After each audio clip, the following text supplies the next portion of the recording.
If I had a world to give, and if I had a life to live, would you come to me? Would you come to me? This is where we're recording with Trevor. It's been his main base, I think, since the 80s. It was Islands recording studios before that, so a million great records came out of here. It was an old church. You can actually see it.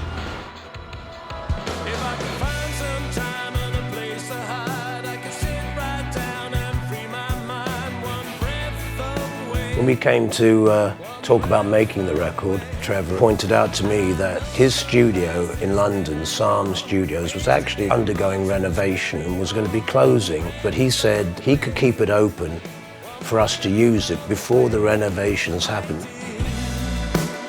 Now this is Psalm Studios. It's off the old Brompton Road. It's there near the end of Portobello. It's really been there a very long time. Island Records owned it at one point, so a lot of Bob Marley records were made there. In fact, Bob Marley used to live above the studio. They did a lot of his best albums there, you know, like songs like Get Up, Stand Up.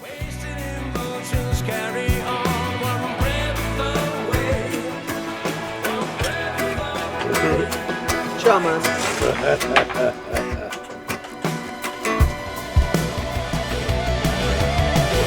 Apart from that, Stairway to Heaven was done there. So there's quite a lot of old classic songs. So this studio is also where they made the Frankie Goes to Hollywood records. It's got a lot of history, but it's also a very old setup.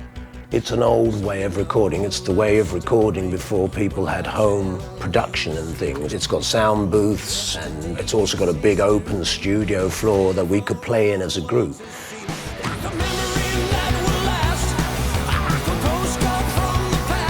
We decided right from the start that the group would consist of me, Steve Stevens, Billy Morrison. Trevor was going to play bass and Wish Ash Shone on drums.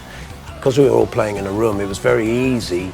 If an idea came up, it was really easy to throw that into the making of the song right there and then. You can get these kind of happy accidents happening, or people on the spur of the moment can say, let's try this. It's a magic that happens when people play, and that's what we're trying to capture. So it's a privilege and an honour to be working there.